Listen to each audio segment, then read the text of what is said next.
Mana Mas yang lebih penting? Lokasi atau momen yang sempurna? Apa tuh? Sebenarnya Pilih dua. karena fotografi landscape itu adalah kan fotografi landscape itu alam ya rata-rata ya, mengabadikan alam. Jadi sebenarnya tidak ada satu faktor yang sangat dominan dan harus saling berhubungan satu sama lain, ya kan ya. Tadi ditanya momennya atau enggak apa tadi? Pilih coba lokasi atau momennya. Ya, momen. Ya bahasa paling diplomatisnya Indah ya sebenarnya ya nggak bisa dipilih karena duanya saling mendukung. Keduanya saling mendukung dan esensi banget ya. Karena esensi banget. Karena kita cuma capturing alam. Ya, pada waktu capturing alam yang seperti apa gitu kan ya. Jadi lokasi penting. Dan kalau kita alamnya udah bagus, salah momen ya nggak dapet juga gitu kan ya. Tapi kalau gue disuruh milih, kalau gue disuruh milih momen seperti apa yang biasanya udah tepat, udah oke, foto. Gitu. Jadi kalau menurut gue momen itu apa sih gitu kan ya. Kan orang-orang bakal nanya momen seperti apa sih? Iya, momen kan seperti apa kalau di alam tuh? Kalau gue yang kalau gue boleh mungkin sharing apa yang gue percaya, momen tuh adalah sebenarnya yang berhubungan dengan cahaya. Jadi melukis cahaya. Jadi momen di mana ada cahayanya dan bagus. Iya, cahaya di mana cahaya itu bergradasi dari terang ke gelap. Dimanapun tempatnya, selama lu dapet cahaya dan ada gelap, ada terang dan gelap dan ada gradasi dari terang ke gelapnya, lu akan dapat foto. Contoh pakai handphone. Ada tembok gitu ya, ada tembok yang berwarna-warni gitu kan ya, ada tembok yang berwarna-warni. Terus lu foto dari jarak deket nih, terang, ada foto lu terang gitu kan ya, di belakangnya tembok yang warna-warni gitu kan ya, bagus gak? Ya oke lah gitu ya. Cuman sekarang dibalik, lo nya dibikin siluet gitu kan ya, lu dibikin gelap, temboknya dibikin tetap terang. Harus ada jendela nggak sih biar siluet? Iya, terus lu pindahin handphone lo mengarah ke jendela di mana lu akan melihat ada gradasi di mana yang terang tembok. Terus habis itu lo nya gelap, lu lagi jalan menuju ke arah terang. Kurang lebih gitu ya. Itu akan dapat sebuah hasil foto yang bagus. Iya. Jadi kalau gue disuruh memilih momennya apa? Momen di mana gue bisa melukis cahaya. Melukis cahaya itu harus, kalau menurut gue pribadi ya, harus ada terang yang bergradasi ke gelap. Nah, tinggal selera.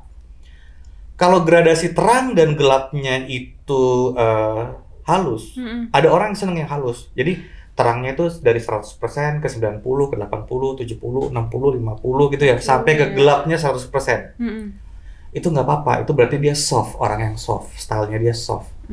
Tapi ada orang sukanya kontras, di mana dia 60 ke 30, terus tiba-tiba ke 0, terus baru tiba-tiba ini ya. Jadi terang gelapnya itu gradasinya tuh agak sedikit patah gitu ya. Terus itu fotonya kayak gitu bikin mata agak ngejreng gitu ya? Iya. Bikin mata agak kaget gitu ya? Iya, karena kontras kan. Karena dia lebih kontras, nggak masalah juga. It's your style. Lu mau memikat orang caranya bagaimana? Kalau Mas Yuda sendiri yang mana? Gue sedikit kontras ya, tipenya. Gue lebih seneng kontras. Karena gue udah biasa ya? Kalau soft udah biasa ya? Ya. Apa gimana? Ya mungkin karena kebetulan karena gue suka bermain sama warna. Oh gitu, jadi gitu kan maunya ya? yang gonjreng. Jadinya agak sedikit lebih gonjreng lah ya dibandingkan. Dan ciri khas gue dari dulu itu sih ya, jadi agak kontras dibandingkan dengan yang lain-lainnya gitu ya. Tapi again itu preference ya, maksudnya preference gitu. benar, punya seleranya masing-masing. Iya, sama kayak lukisan aja, ada lukisan yang bener-bener dia soft banget, lu liatinnya tuh sawahnya seperti itu, tapi ada bener-bener yang jeder banget kan gitu kan ya. Nyala banget tuh. Yang nyala banget, tapi yang lainnya nggak ada kan ya. Terus iya. Sama aja, mungkin zaman dulu foto lukisan landscape yang soft menjadi tren, mungkin tiba-tiba berganti era menjadi yang kontras, menjadi yang abstrak dan segala macam kan ya. Itu again preferensi menurut gue. Kalau foto landscape nih bergabung, maksudnya berdekatan sama alam gitu ya. Terus kalau misalnya alamnya lagi nggak bagus gitu, cuacanya nggak mendukung, makan gimana? lagi teh nongkrong, makan ngopi udah gitu aja, jangan dibawa ribet, ya kan ya. Tapi coba lagi.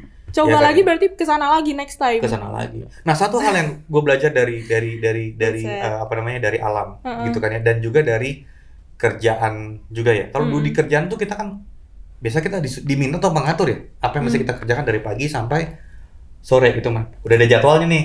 Dah lu mesti interview gue nih jam segini. Habis itu lu mesti ngapain.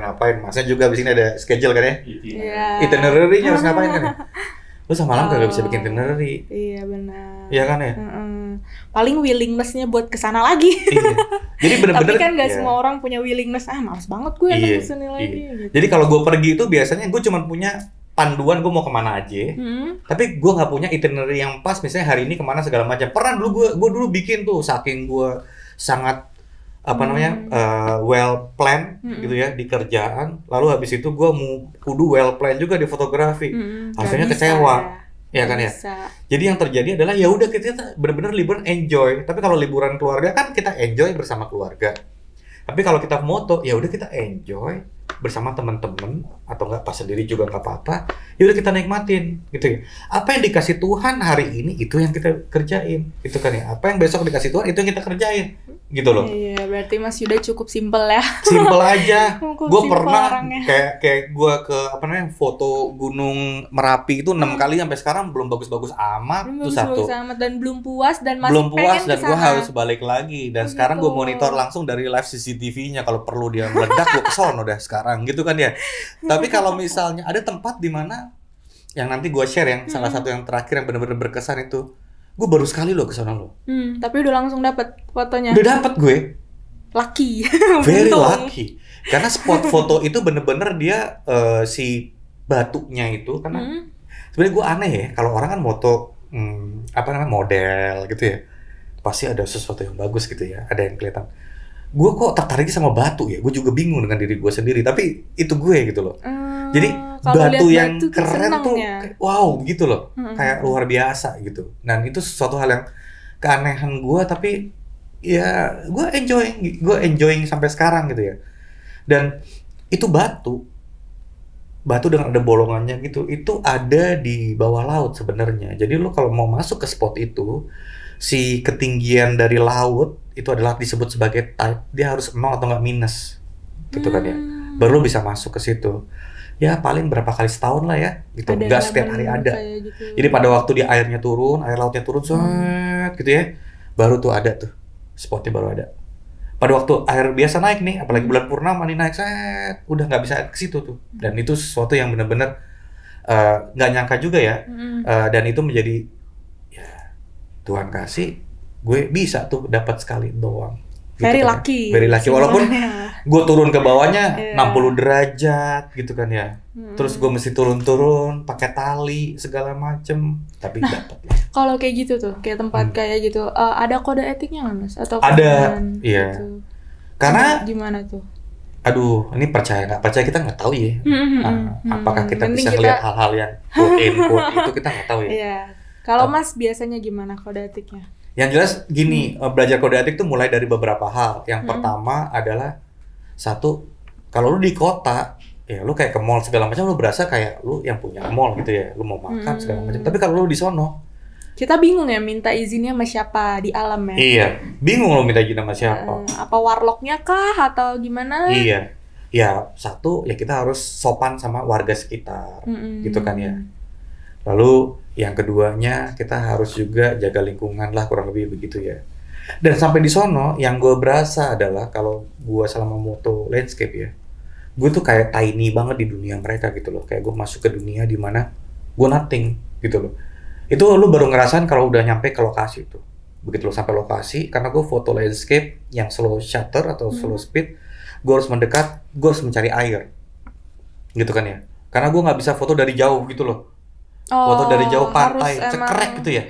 Deket sama gue harus air. deket sama POI-nya, point of interest-nya. Jadi gue mesti deket sama batunya.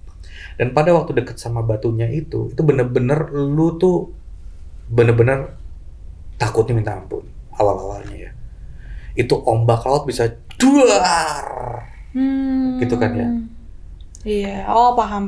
Terus habis gitu, ya macam-macam lah ya. Iya. Kita nggak tahu di sana ada ubur-ubur atau segala macam. Sehingga kita tuh ngerasa bisa merusak kamera juga ya kalau kena. Udah kejadian rusak kamera, udah keseret ombak, udah, gitu kan ya. Jadi kayak gitu-gitu ya. Jadi pengalaman yang membuat lo dewasa sehingga lo tahu bahwa ada yang lebih besar daripada kita pribadi gitu ya, alam ini. Jadi kita jagalah. Jadi ya jangan buang sampah sembarangan. Buang sampah sembarangan. Iya kan ya, izin lah gitu kepada Sama Tuhan. warlock. Kita mau di sini tuh mau moto, Tuh. ya kan ya. Jangan merusak alam. Nah, sekarang banyak banget yang saking spotnya bagus terus jadi viral gitu kan ya. Terus orang-orang Jakarta tuh, kita naik kursi ke sana lagi viral nih gitu kan ya. Atau enggak, kita pergi yuk ke Jogja atau pergi ke Jawa Timur lagi viral ke sono. Nah, pada waktu ke sono saking viralnya, kita mentingin kita dengan foto selfie kita doang. Gitu kan ya. Terus akhirnya apa? Alamnya dirubah ngikutin kita. Wah, itu tuh sangat-sangat buat gue sangat kurang etis ya, gitu Kurang ya. etis gitu. Iya, demi foto yang ada love-nya, terus kita harus mengganggu alamnya, harus tebang pohon, perkebunan rusak, segala macam. Itu sangat gue sayangkan ya, gitu ya. Bahkan kalau gue moto, gue ketemu sama beberapa fotografer dan sering banget, dan gue itu biasanya itu gue kalau keluar negeri moto ya, itu bener-bener nol loh, nggak ada tour guide-nya. Kalau misalnya lu pergi keluar negeri jalan-jalan pakai travel, all by myself. iya, gue bener-bener sendiri. Tapi bener-bener gue based on community. Jadi gue ke US ada teman US, landscaper. Gue ke gitu. Itali teman Itali. Cari temen dulu ya. Cari temen dulu. Cari temen dulu. Nah, di sono terus habis itu bahkan mereka yang dari sono ke sini ketemu kayak terakhir kemarin ke Jawa Timur ya, ke air terjun Tepak Sewu. Gue kenalan sama fotografer dan droner dari Hawaii. Gitu kan ya. Udah kita langsung lihat Instagram, terus habis itu kita udah jadi kayak teman banget gitu loh. Bukan karena kita kenal, tapi karena kita sama passionnya kan ya. Yeah. Terus habis itu dia tiba-tiba ngomong, "Wah, guys, you build too much." Gitu loh. Sehingga the real nature-nya gone gitu ya. We don't build like this in Hawaii. Gitu ya. Itu sih sebenarnya ya. Memang ada perekonomian yang perlu diperhatikan dari warga setempat, tapi juga jangan merusak alam lah. Pesan gue sih gitu. Nyatulah dengan alam. Jangan lu jadikan alam background lo, gitu ya. Iya kan? Lu bersatu dengan alam. Walaupun nggak kelihatan wujudnya ya kan. Kadang-kadang siluet nggak perlu kelihatan, sekarang kan malah bagus, gitu kan ya. Iya. Gitu. Itu sedikit dari gue ya. Kalau sebuah foto yang sempurna nih, oke nih foto landscape-nya, komposisinya apa aja tuh, Mas? Sebenarnya kalau yang paling basic, kalau gue boleh share, ada rule of third. Rule of third itu sebenarnya kalau di kamera atau di handphone itu ada settingannya. Dia akan dibagi 6 kotak ya. kotak 6 kotak dengan sepertiga lah gitu ya. Yeah. Sepertiga vertikal, sepertiga horizontal. Jadi kalau kita taruh, jadi kan misalnya ada foto ya kotak ya gitu ya, kayak TV itu gitu kan ya, atau kita bayangkan sebuah kotak. Kotak itu kita bagi 3 vertikal, kita bagi 3 horizontal. Itu dulu deh, simple ya. Terus habis itu kita cari nih, mau pakai handphone atau mau pakai kamera, nggak masalah lah gitu ya. Terus kita mau taruh di mana objek foto kita? Apa nih yang mau difoto gitu ya? Iya, apa yang mau difoto. Nah, apa yang mau difoto itu sebenarnya ada 2, ada foreground, ada background, gitu kan ya. Foreground itu adalah sesuatu atau enggak seseorang yang mau dijadikan fokus utama atau point of interest-nya bahasanya. Foreground. Sisanya background. Ya. Gitu kan ya. Kadang-kadang ada yang orang tuh fotonya tuh saking jauh banget gitu ya, sehingga jadi background semua. Contohnya nih kalau kita kemarin Marina Bay Sands di Singapura gitu ya. Yang kita foto adalah apa? Si lion-nya doang dengan orang-orangnya kan ya. Tapi kalau kita foto terlalu jauh, lion sama orang-orangnya jadi sekedar pemandangan. Iya. Jadi iya kan sekedar ya? background. Iya. Coba kalau kita foto lion-nya itu gede sendiri, terus habis itu orang-orangnya itu di-blurin aja gitu loh. Jadi fokusnya ke lion-nya kan gitu ya. Nah, si fokusnya ini atau enggak point of interest-nya inilah yang ditaruh di salah satu dari 2 garis vertikal itu tuh. Oke. Taruh sebelah kiri boleh, taruh sebelah kanan boleh. Lu geser-geser aja handphone lu gitu kan ya. Tentukan subjek yang kedua. Iya, itu komposisinya. Yang ketiga, Mas. Kalau terakhir. Yang ketiga sih menurut gue ya pasti kembali ke cari momen itu ya, gitu ya. Momen ya.